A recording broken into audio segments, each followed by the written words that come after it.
Shalom, selamat pagi Jemaat GKJ Boyolali yang terkasih. Kiranya kasih karunia Tuhan ada pada kita sekalian. Salam sehat untuk kita semua. Hari Senin besok pada tanggal 17 Agustus 2020, kita memperingati hari ulang tahun HUT Republik Indonesia yang ke-75. Namun demikian, di momen kemerdekaan ini, kita sedang diuji dengan adanya pandemik COVID-19. Pandemik ini membuat kita tidak dapat merayakan hari kemerdekaan seperti tahun-tahun sebelumnya. Karena kita harus tetap mematuhi himbauan pemerintah dalam menghadapi pandemik COVID-19 ini. Masih tingginya angka terkonfirmasi positif COVID-19 ini menandakan masih banyak penularan yang terjadi di tengah masyarakat. Masih banyak masyarakat yang abai dan tidak menjalankan himbauan dari pemerintah.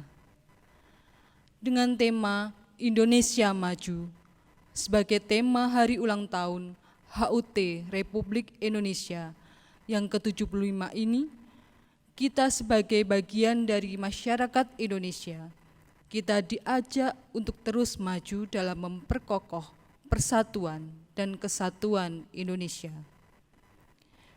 Dan di sisi lain, kita terus maju bersama-sama mendukung pemerintah dalam mengatasi penyebaran virus ini. Dalam rangka mengurangi penyebaran virus ini, kita diajak untuk hidup disiplin dalam pembatasan sosial dan pembatasan kontak fisik dengan sesama. Tindakan pencegahan penularan virus corona ini pun dapat dilakukan secara efektif dengan cara sering mencuci tangan menggunakan sabun dengan air yang mengalir dan memakai masker saat beraktivitas. Agar tidak semakin meluas, kami berharap Jemaat GKJ Boyolali terus berperan aktif untuk melakukan himbauan kepada sanak saudara, teman, tetangga, dan siapapun yang dijumpai. Bagaimana cara agar mereka terhindar dari virus corona. Dalam rangka mendukung pemerintah mengatasi penyebaran virus corona ini, Majelis GKJ Boyolali tetap melaksanakan ibadah bersama anggota keluarga atau secara pribadi di rumah. Kita percaya bahwa Tuhan Maha Hadir dimanapun kita berada, dan ibadah kita tetap mendatangkan berkat jika kita melaksanakannya dengan takut dan hormat kepada Tuhan. Kami mengajak Jemaat GKJ Boyolali untuk terus ikut terlibat aktif dalam ibadah secara online ini, sambil terus menjaga kesehatan masing-masing. Jemaat yang terkasih, mari kita siapkan hati dan pikiran kita untuk mengikuti peribadatan ini dengan bersaat teduh sejenak.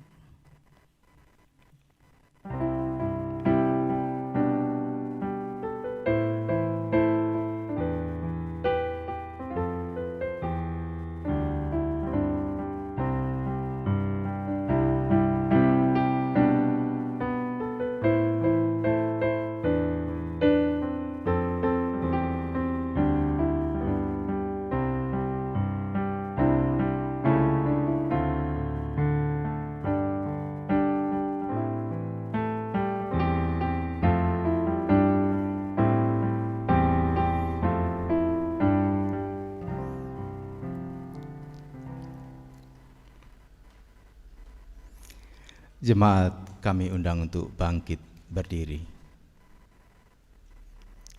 Jemaat Tuhan, marilah peribadatan ini kita kuduskan dengan pengakuan demikian. Pertolongan kepada kita berasal dari Tuhan yang menciptakan langit dan bumi, yang kasih setianya tetap untuk selama-lamanya dan tidak pernah meninggalkan perbuatan tangannya. Turunlah atas saudara-saudara sekalian anugerah dan sejahtera dari Allah Bapa kita dan dari Tuhan Yesus Kristus. Amin.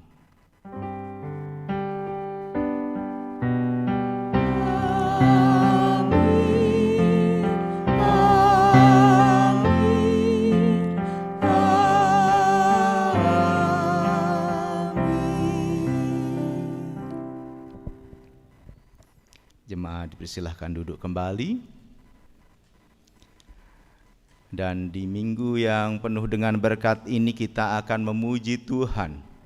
Kita pujikan Kidung Jemaat 15 bait pertama dan baitnya yang kedua, berhimpun semua.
Jemaat yang terkasih dalam Tuhan Yesus Kristus, marilah kita bersama-sama membaca hukum kasih yang terambil dalam Matius 22 ayat yang ke-37 sampai dengan yang ke-40.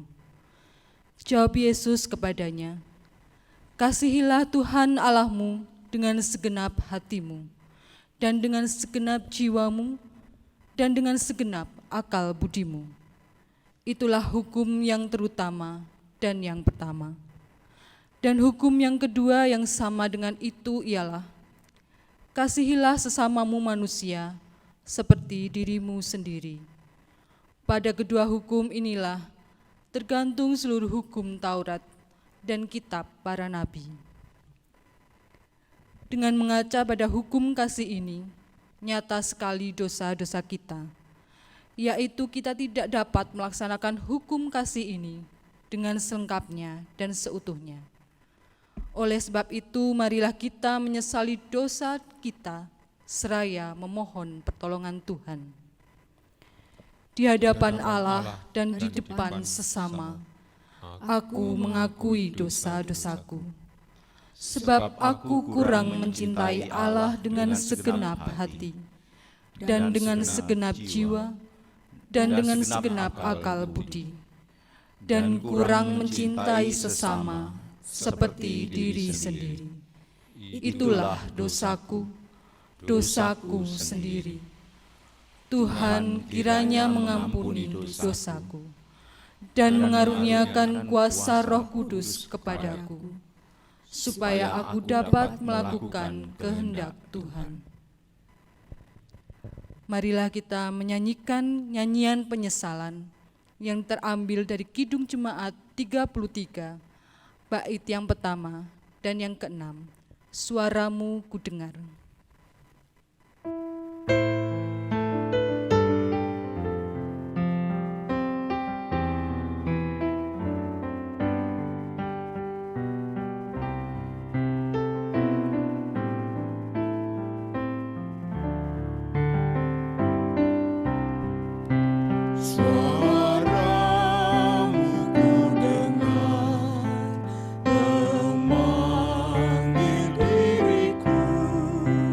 Supaya ku di Golgota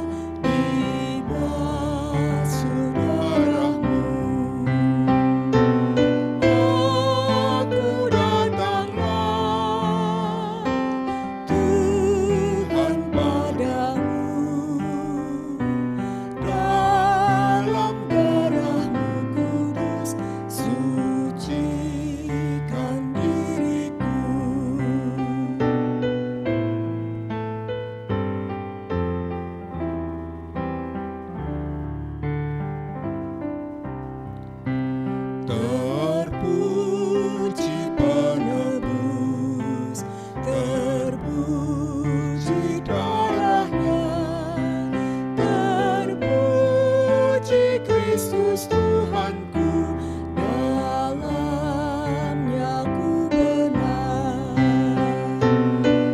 Aku datanglah,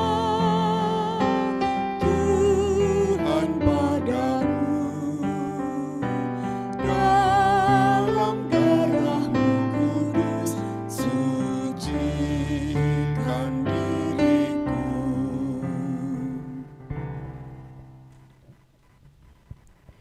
Marilah jemaat kita bersama-sama bersukacita menerima berita anugerah yang terambil dari Yesaya 55 ayat yang ke-7. Baiklah orang fasik meninggalkan jalannya dan orang jahat meninggalkan rancangannya. Baiklah ia kembali kepada Tuhan, maka Dia akan mengasihaninya, dan kepada Allah kita, sebab Ia memberi pengampunan dengan limpahnya. Dan petunjuk hidup baru yang terambil dari Roma 8 ayat yang ke-28.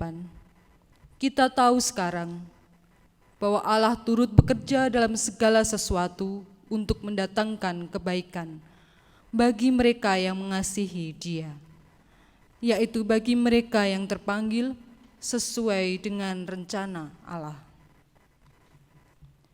Marilah firman Tuhan itu kita tanggapi bersama-sama. Semua firman Tuhan yang kudengar hari ini akan kulakukan. Marilah jemaat, kita akan menyanyikan nyanyian kesanggupan yang terambil dalam Kidung Jemaat 369A, bait yang pertama sampai dengan yang kedua. Ya Allah, ku berjanji.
Jemaat milik Tuhan, kita akan naikkan doa syukur dan doa syafaat kita. Kita berdoa.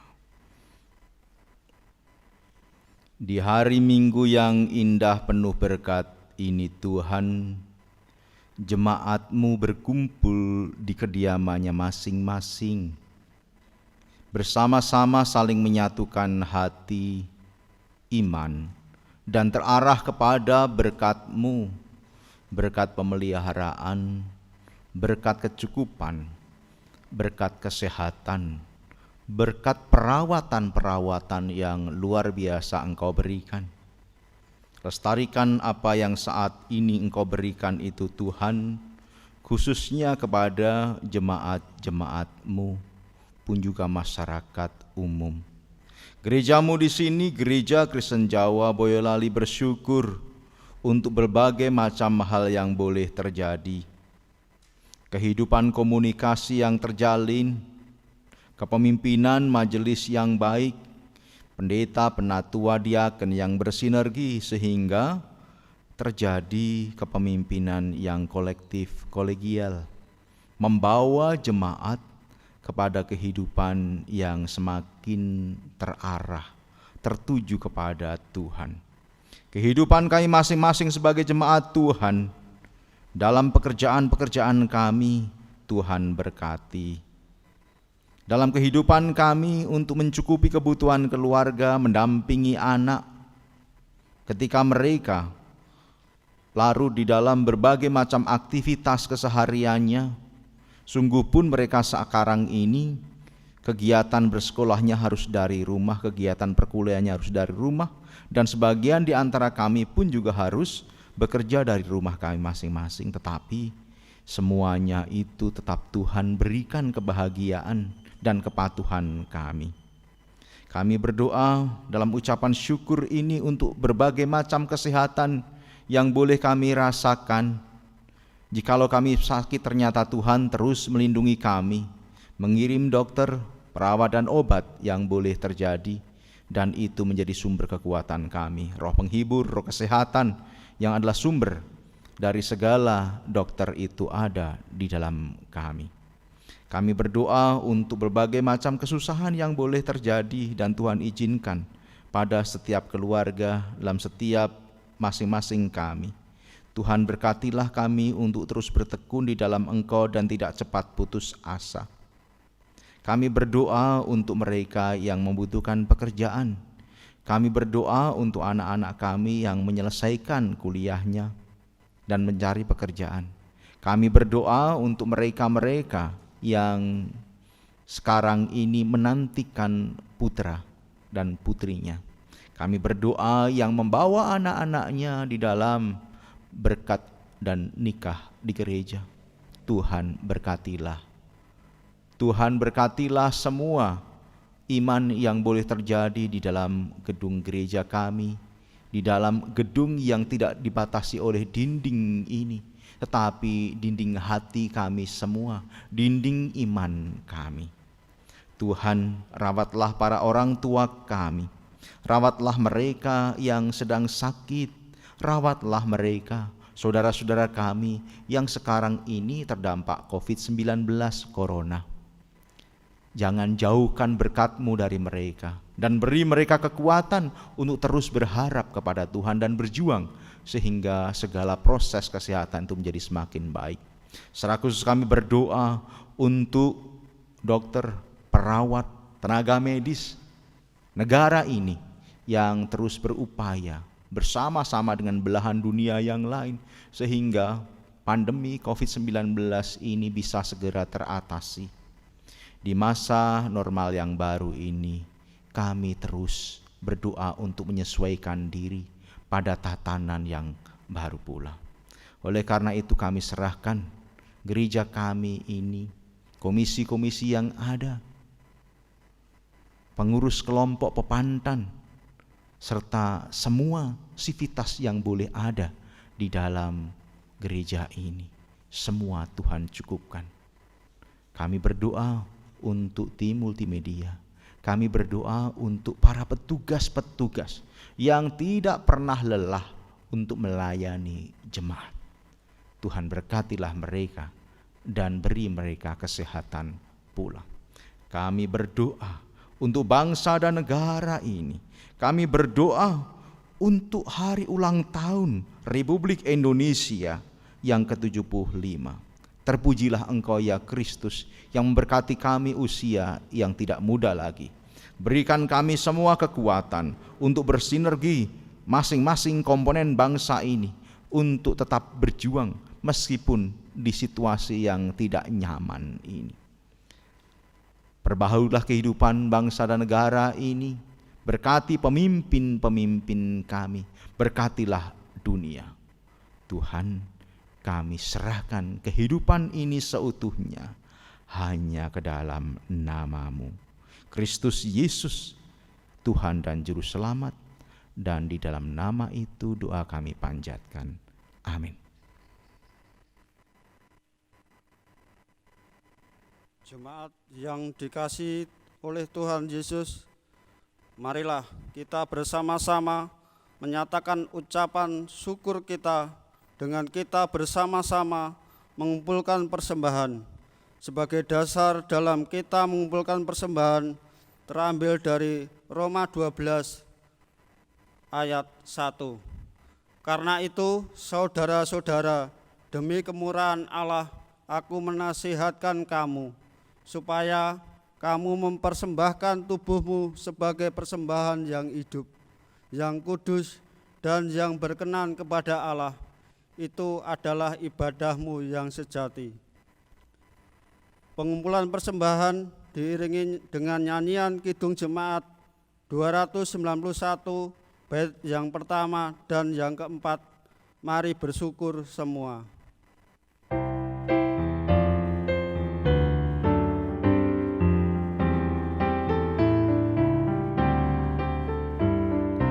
Mari bersyukur semua atas kebajikan Tuhan, kasih perjanjiannya sungguh nyata selamanya.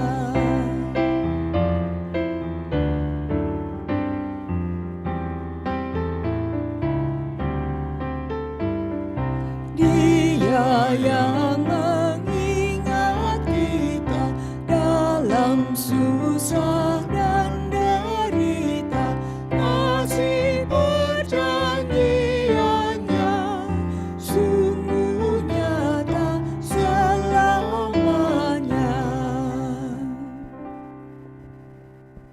Marilah kita haturkan persembahan ini di dalam doa. Kami bersyukur Tuhan oleh karena berkat-berkat Tuhan yang begitu melimpah dalam kehidupan kami. Tuhan memberkati hidup kami, berkat rezeki, berkat makanan, berkat kesehatan, dan segala berkat-berkat yang lain yang tidak kami hitung dan kami tidak mampu menghitungnya Tuhan. Begitu banyak, begitu luar biasa dalam setiap kehidupan kami yang boleh kami terima. Sungguh kami bersyukur, kami nyatakan syukur kami Tuhan. Kini kiranya Tuhan memberkati persembahan kami, baik persembahan mingguan, persembahan pembangunan, persembahan bulanan, maupun persembahan yang lain. Tuhan sucikan dan kuduskan, sehingga persembahan ini boleh semakin memuliakan nama-Mu. Berkati saudara kami yang mengelola persembahan ini Tuhan, berikan hikmat dan hati yang bijaksana. Ampuni dosa dan kesalahan kami. Di dalam nama Tuhan kami Yesus Kristus, kami berdoa. Amin. Selamat pagi saudara-saudara yang dikasihi Tuhan Yesus Kristus. Salam sehat untuk kita semua. Sudah siap semua mendengarkan sabda Tuhan? Sudah bersama dengan keluarga, sudah bersama dengan anak, istri, kakek, nenek. Ajak mereka lagi. Mari kita siapkan hati kita semua untuk mendengarkan sabda itu, dan sebelumnya kita berdoa. Ya Allah Roh Kudus, di hari Minggu ini kami diperkenankan untuk sebentar mendengarkan sabda-Mu. Berkaryalah dalam hati kami masing-masing. Berkaryalah melalui mulut hamba-Mu. Berkaryalah di kediaman kami masing-masing. Berkaryalah melalui perangkat multimedia yang sekarang ini tengah kami pakai untuk mendengarkan sabda. Sabda Kristus akan kami terima. Dalam nama-Mu Tuhan kami berdoa. Amin. Jemaat yang dikasihi Tuhan, kita akan mendengarkan sabda Tuhan terambil dari Injil Matius 15 ayat 21 sampai dengan ayatnya yang ke-28. Matius 15 ayat 21 sampai 28 itu menjadi pusat leksionari hari ini. Judulnya Perempuan Kanaan yang Percaya. Lalu Yesus pergi dari situ dan menyingkir ke daerah Tirus dan Sidon. Maka datanglah seorang perempuan Kanaan dari daerah itu dan berseru, "Kasihanilah aku ya Tuhan, anak Daud, karena anakku perempuan kerasukan setan dan sangat menderita." Tetapi Yesus sama sekali tidak menjawabnya. Lalu murid-muridnya datang dan meminta kepadanya, "Suruhlah ia pergi, ia mengikuti kita dengan berteriak-teriak." Jawab Yesus, "Aku diutus hanya kepada domba-domba yang hilang dari umat Israel." Tetapi perempuan itu mendekat dan menyembah Dia sambil berkata, "Tuhan, tolonglah aku." Tetapi Yesus menjawab, "Tidak patut mengambil roti yang disediakan bagi anak-anak dan melemparkannya kepada anjing." Kata perempuan itu, "Benar Tuhan, namun anjing itu makan remah-remah yang jatuh dari meja tuannya." Maka Yesus menjawab dan berkata kepadanya, "Hai ibu, besar imanmu, maka jadilah kepadamu seperti yang kau kehendaki." Dan seketika itu juga anaknya sembuh. Demikian sabda Tuhan. Yang berbahagia ialah mereka yang mendengarkan sabda Tuhan dan yang memeliharanya. Haleluya.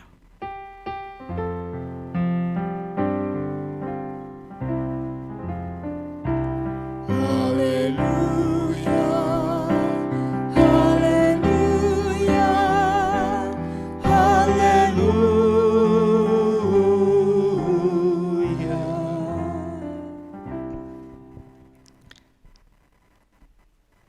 Jemaat Tuhan, tema yang sekarang ini kita angkat di dalam ibadah sekarang ini berkaitan dengan bulan kebangsaan, berkaitan dengan bulan Agustus, dan besok pagi kita akan memperingati bersama-sama bangsa yang kita cintai ini kemerdekaannya yang ke-75 tahun. Oleh karena itu berdasarkan firman, sabda perikop yang baru saja kita dengar sekarang ini, temanya adalah perjuangan yang diberkati. Saudara, jikalau kita mencermati perikop yang baru saja kita dengar ini, saya mencoba menggandengkan dan teringat kepada perjalanan sejarah bangsa ini. Perjalanan perjuangan dari berbagai macam tokoh-tokoh pahlawan yang ada di negeri ini, baik perjuangan jauh sebelum kemerdekaan itu, juga kemudian perjuangan setelahnya. Juga ada pahlawan-pahlawan yang tidak dikenal, pahlawan-pahlawan yang barangkali tidak dicatat sebagai pahlawan. Mereka dengan gigih memperjuangkan supaya kemerdekaan ini ada. Mereka dengan gigih pula pada masa pasca kemerdekaan berjuang supaya mengisi kemerdekaan dengan sebaik-baiknya. Dan di mana-mana banyak orang berjuang. Berjuang untuk kebenaran, berjuang untuk keluar dari penderitaan, berjuang untuk supaya sakitnya segera pulih. Berjuang supaya apa yang diinginkannya demi kebaikan itu tercapai. Perjuangan ini rata-rata sangat keras. Mengapa sih orang itu berjuangnya keras, saudara? Tidak kenal lelah. Yang pertama saya melihat orang berjuang keras karena tidak ada jalan lain selain berjuang dengan sekeras-kerasnya. Sudah mentok kesana kemari, dan akhirnya satu-satu yang dilakukan adalah berjuang. Nek orang aku sing berjuang gak bisa. Bangsa ini pun juga tidak mengandalkan bangsa yang lain. Dia mengandalkan dirinya sendiri supaya mencapai kemerdekaan. Yang pertama, gak ada jalan lain kecuali berjuang. Yang kedua, karena yang berjuang itu yakin bahwa apa yang dilakukannya ini benar, yakin bahwa apa yang dilakukannya ini pasti ada hasilnya. Oleh karena itu dia setia untuk terus melakukan perjuangannya. Dan yang ketiga, dia berjuang dengan keras, bertekun dalam lelah, bahkan barangkali darah, karena ada tanda pengharapan. Perjuangannya ini bukan perjuangan yang kosong. Perjuangannya ini adalah perjuangan yang pasti menghasilkan. Itu kira-kira yang menyebabkan orang berjuang dengan sangat keras. Nah, dikaitkan dengan perikop kita, saudara, cerita kita adalah cerita tentang perempuan Kanaan yang percaya. LAI memberikan judul seperti itu. Terjadi di daerah Tirus dan Sidon.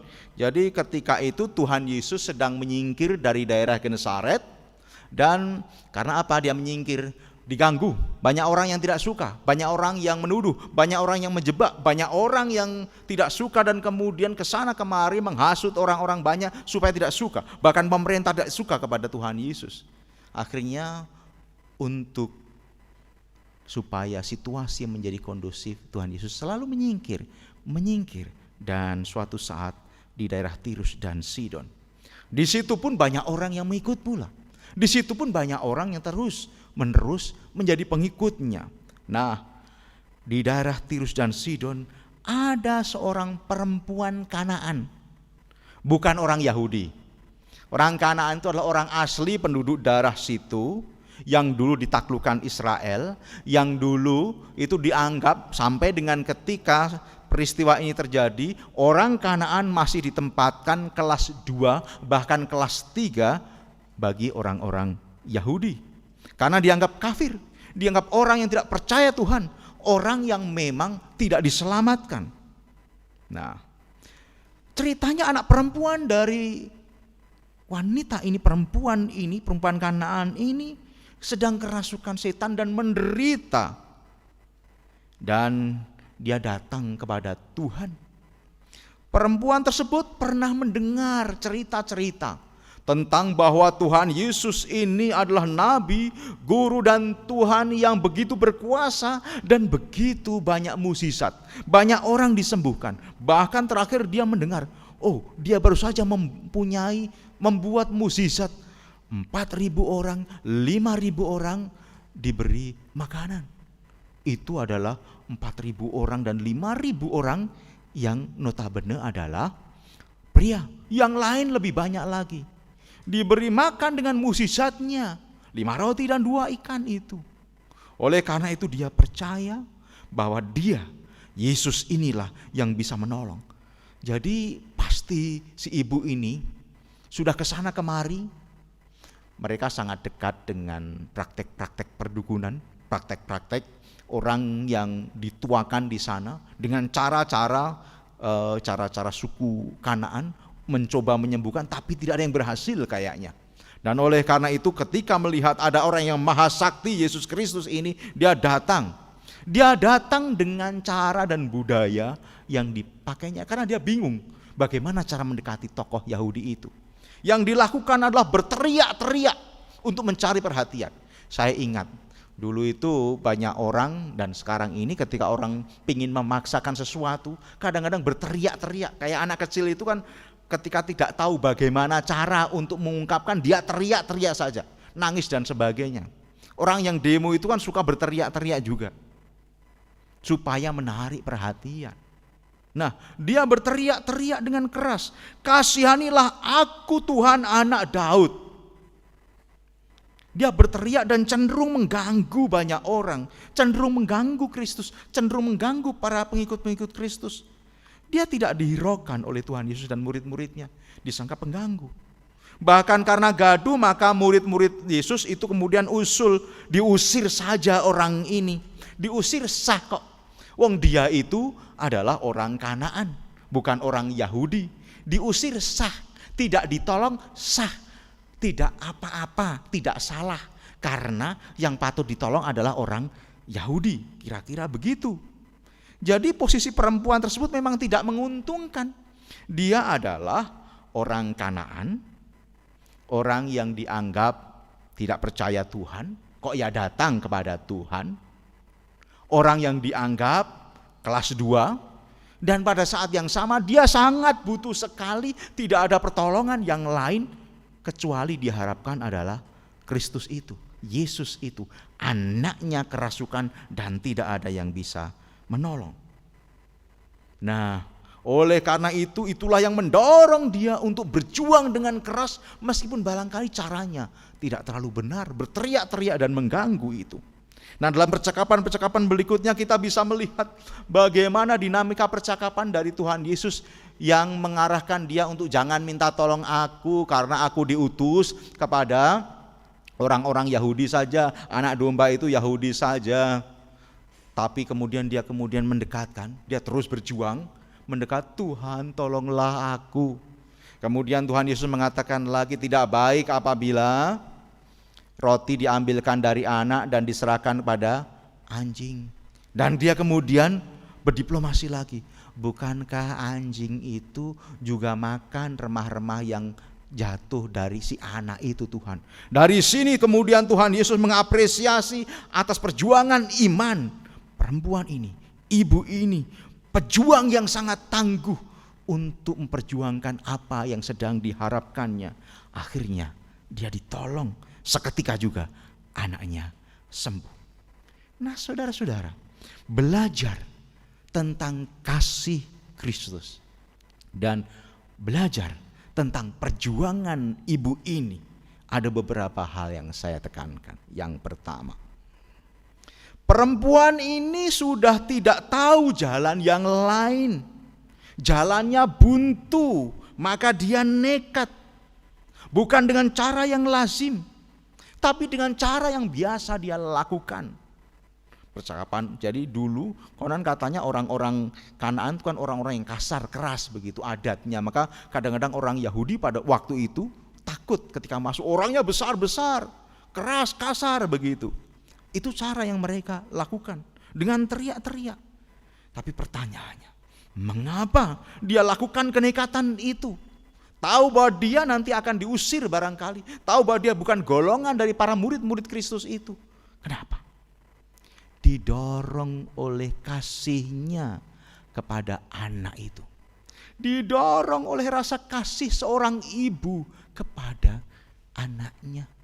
Bahkan seorang Kanaan pun mengasihi anaknya. Tuhan Yesus melihat ini. Dan ini poin penting. Setiap orang, setiap makhluk pada dirinya sesungguhnya mempunyai belas kasih. Ada potensi mengasihi itu. Perempuan Kanaan ini membuktikan. Yang kedua, meskipun Tuhan Yesus diminta oleh murid-muridnya untuk mengusir pengganggu itu, orang Kanaan itu, namun Tuhan Yesus justru berpikir yang lain. Berpikirnya katakanlah out of the box. Keluar dari kotak yang dipikirkan oleh para murid-muridnya, yang tidak dimengerti oleh murid-muridnya. Orang yang ganggu, bukan golongan kita, golongan yang rendah, golongan yang tidak percaya, cenderung kasar, kok ya tetap dihadapi oleh Kristus. Sikap Yesus yang berbeda dengan para murid ini lah yang kemudian membuat perempuan itu tertolong. Yang membuat perempuan itu yakin, aku datang pada orang yang tepat. Coba apabila yang didatangi itu kita, ada orang datang dengan kasar pasti segera kita usir. Ada orang yang mengganggu kita, jangan di sini, liane dan sebagainya. Coba itu kita tidak akan kita lakukan. Sikap Kristus yang berbeda dari kebiasaan yang ada. Cara berpikir yang penuh kasih, itulah yang memberikan keyakinan ibu ini terus melanjutkan perjuangannya. Yang ketiga, ternyata ada tanda pengharapan yang diberikan oleh Tuhan Yesus di dalam percakapan dan tertangkap dengan jelas oleh ibu ini bahwa sesungguhnya Kristus memberikan belas kasih itu. Ketika Tuhan Yesus menjelaskan bahwa roti itu hanya diberikan pada anak dan tidak patut dong kalau diberikan pada anjing, kelihatannya kasar, saudara. Dengan demikian kan hendak menyamakan bahwa orang-orang Yahudi yang Kristus datang itu adalah anak, sementara orang Kanaan itu adalah anjing. Agak kasar. Gimana sih? Tapi memang waktu itu pembedaannya sangat lazim. Orang-orang Yahudi sering memaki orang-orang yang ada di luarnya dengan kata anjing itu. Mereka digolongkan bahkan sebagai binatang liar itu. Nah, kita semua dibantu oleh Pak Pendeta Damar, seorang pendeta muda di GKJ yang dengan apik memberikan tafsirannya kepada kita semua tentang kata yang dipakai oleh Tuhan Yesus. Kata tentang anjing ini. Yang dipakai dalam perikop kita ini adalah kunarion. Kunarion artinya apa? Anjing peliharaan, anjing yang manis, anjing yang kecil, anjing kesayangan. Jadi berbeda dengan pemahaman dan kata yang sering dipakai oleh orang-orang Yahudi pada saat itu ketika mengatakan orang-orang Kanaan. Kata-kata yang sering dipakai oleh orang Yahudi itu kuon atau kuos. Kuon atau kuos itulah anjing liar, anjing yang tidak tahu adat, anjing yang memang sangat galak dan kemudian tidak disayang. Jadi Tuhan Yesus hendak memberikan tanda. Meskipun orang mengatakan kamu adalah kuos, tapi kamu sesungguhnya bukan anjing liar. Kamu itu adalah anjing peliharaan yang manis, yang cantik, yang sangat disayangi oleh tuannya. Maka aku menyebutmu dengan kunarion, memang berbeda dengan anak. Kita semua punya pengalaman, punya binatang kesayangan. Saya juga punya binatang kesayangan. Kadang-kadang makan untuk binatang kesayangan saya, anjing saya itu mungkin kadang-kadang lebih mahal tinimbang yang saya makan loh. Yang dimakan oleh keluarga kami. Jadi kunarion, anjing kesayangan, inilah yang diberikan kepada ibu itu.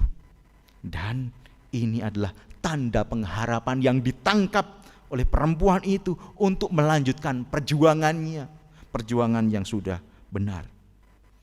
Oleh karena itu, maka dia kemudian memberikan perjuangan yang terakhir. Meskipun kunarion, meskipun aku anjing, tetapi boleh dong makan remah-remah yang jatuh dari si anak itu. Sikap inilah yang kemudian diapresiasi. Sikap Kristus yang memberikan pengharapan, menumbuhkan iman yang semakin kuat. Remah-remah itu ternyata ditandai. Dan bahkan kadang-kadang diberi full. Muncullah iman yang kuat. Maka kata Yesus, hai ibu, besar imanmu, maka jadilah kepadamu seperti yang kau kehendaki. Seperti yang kau kehendaki. Saudara, jikalau ini digambarkan, maka proses perjuangannya itu dimulai dari, jikalau Tuhan tidak memberi kesempatan dari Tuhan Yesus berupa harapan, tanda yang bersumber dari kasih-Nya, meskipun tersamar tapi kita patut untuk terus mencarinya, maka tidak terjadi. Jadi kesempatan diberikan oleh Tuhan berupa tanda-tanda harapan itu disandingkan dengan realita kebutuhan yang tidak terelakkan dari kita yang sedang berjuang. Indonesia butuh merdeka, maka membutuhkan perjuangan ini. Kita butuh sehat, maka kita berjuang untuk sehat. Ibu ini membutuhkan anaknya sembuh dan tidak ada yang bisa menolong dan dilapisi dengan kasih yang luar biasa. Maka dia berjuang. disandingkan dengan realita kebutuhan berdasarkan kasih ini, itu memunculkan iman yang teguh. Iman yang teguh yang terus dilakukannya. Disinilah perjuangan itu dilihat oleh Tuhan. Perjuangan itu diapresiasi, dan perjuangan iman ini kemudian diberkati oleh Tuhan.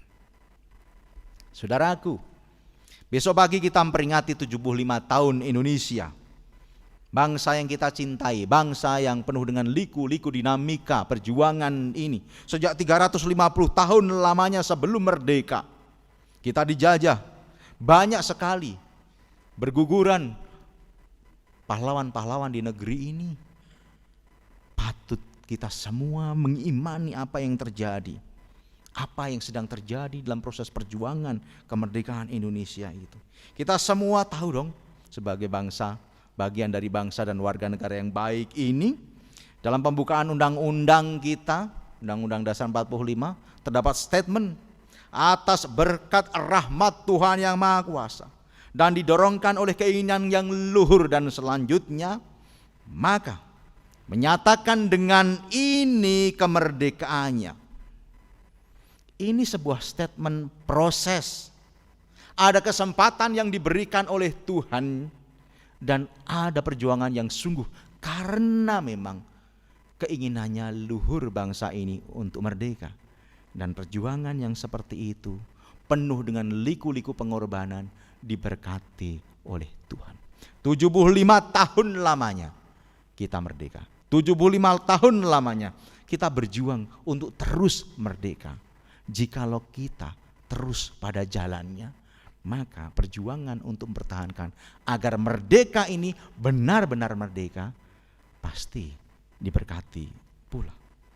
Bangsa dan masyarakat kita ini, keluarga juga dipanggil untuk berjuang yang dilandasi dengan iman. Apa sih perjuangan bangsa dan negara ini? Yang jelas masih depan kita ini, COVID-19 kapan sih selesainya? Enggak selesai-selesai. Setiap saat ada berita bertambahnya pasien yang positif. Setiap saat ada saja jumlahnya. Kok rasa-rasanya tidak segera selesai? Sampai kapan anakku, kita semua ini harus belajar di rumah? Katanya sekarang ini semakin repot ya ketika mendampingi anak-anak itu belajar di rumah. Tetapi saya kemudian berpikir positif, itu merupakan buah pekerjaan yang baik, karena akan semakin mendekatkan orang tua dengan anaknya. Orang tua jadi sadar kembali bahwa dia harus mendampingi anak-anaknya. Kadang-kadang kan hanya dipasrahkan pada guru saja. Ini bagian yang tidak boleh kita lihat sebelah mata. Nah, rasanya putus asa. Moga hanya zaman kita ya, zaman kita semua ini, COVID ini ada. Tapi masalahnya saudara, apakah kita akan putus asa? Tidak. Tanda bahwa ini akan selesai selalu dinyatakan. Pemerintah yang serius, para cendekiawan, peneliti, terus-menerus melakukan upaya-upaya. Di sana sini banyak orang yang memberikan plasma darahnya untuk dipakai sebagai percobaan penelitian. Dan itu terus, dan itulah tanda bahwa pasti ada saatnya berhenti. Ada upaya bahwa obat sudah mulai kelihatan akan ditemukan. Kita berjuang dan pasti kita diberkati. Hidup ini saudara, dimanapun kita berada, pada posisi apapun, sebagai guru, karyawan, orang yang swasta, sebagai orang yang bekerja di gereja, sebagai orang yang bekerja dimanapun, di sekolah, di bank, di rumah sakit, dimanapun tempatnya, itu adalah pejuang-pejuang. Tiap keluarga, tiap insan pasti pernah menghadapi situasi yang berat. Semua pasti pernah menghadapi situasi yang berat. Yuk, kita jangan putus asa. Jikalau kita memang butuh, mari kita berkiblat seperti perempuan Kanaan tadi. Ketika tidak ada jalan yang lain, satu-satunya yang dilakukan adalah datang dan terus berjuang mengupayakan supaya pertolongan, jalan keluar itu ada. Jangan putus asa. Dan yuk kita cari tanda bahwa Allah sediakan jalan bagi setiap situasi berat itu. Asal kita siap untuk menjalaninya. Selamat berjuang di dalam kehidupan ini. Selamat beriman. Dan teruslah menikmati kemerdekaan. Amin. Saat teduh bagi kita. Kita berdoa. Bapa kami yang ada di sorga, dikuduskanlah namamu, datanglah kerajaanmu, jadilah kehendak-Mu di bumi seperti di sorga. Berikanlah kami pada hari ini makanan kami yang secukupnya, dan ampunilah kami akan kesalahan kami, seperti kami juga mengampuni orang yang bersalah kepada kami. Dan janganlah membawa kami ke dalam pencobaan, tetapi lepaskanlah kami daripada yang jahat. Karena Engkaulah yang punya kerajaan dan kuasa dan kemuliaan sampai selama-lamanya. Amin. Jemaat kami undang untuk bangkit berdiri. Bersama-sama kita akan memuji Tuhan dengan menyanyikan Kidung Jemaat 416, bait pertama dan baitnya yang kedua, Tersembunyi Ujung Jalan.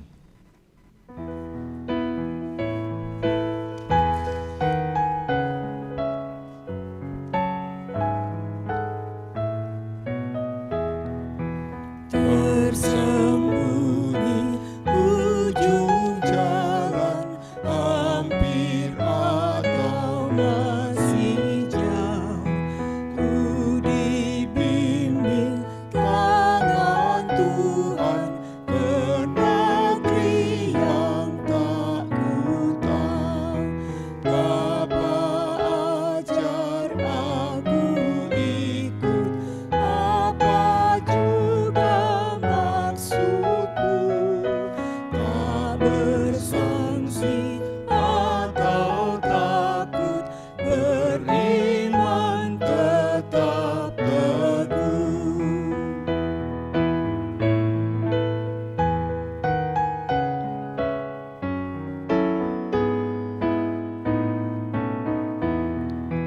Meski langkahku semua tersembunyi bagiku, hatiku menurut jua dan memuji kasih-Mu. Meski kini tak ku nampak, nanti ku berbahagia. Apabila terang-Mu nampak dengan kemuliaan-Nya. Jemaat yang dikasihi oleh Tuhan, bersama dengan umat Tuhan di segala abad dan tempat, marilah kita memperbarui iman percaya kita dengan mengucapkan pengakuan iman rasuli yang demikian. Aku percaya kepada Allah Bapa yang Maha Kuasa, Khalik langit dan bumi, dan kepada Yesus Kristus anaknya yang tunggal Tuhan kita, yang dikandung daripada Roh Kudus, lahir dari anak darah Maria, yang menderita di bawah pemerintahan Pontius Pilatus, disalibkan, mati, dan dikuburkan, turun ke dalam kerajaan maut.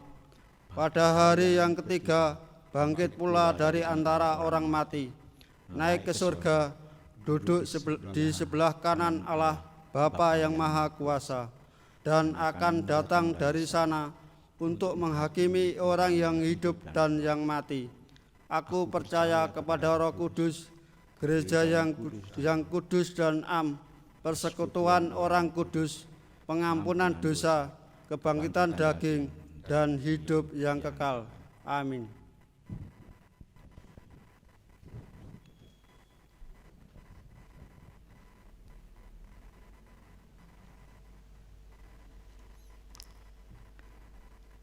Jemaat yang terkasih, pulanglah dalam kehidupan saudara masing-masing.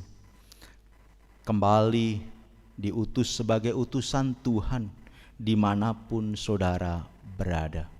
Menikmati kemerdekaan yang kita terima dari Tuhan ini sebagai pembawa-pembawa terang dan pejuang-pejuang iman yang baik. Dan sekarang arahkanlah hatimu kepada Tuhan dan persiapkan dirimu untuk menerima berkat-Nya.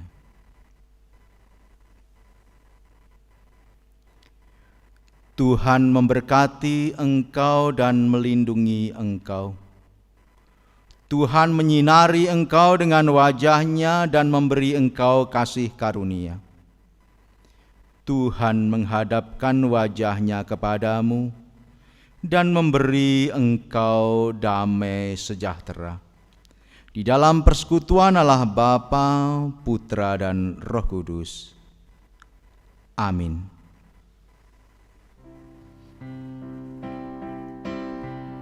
Silahkan duduk.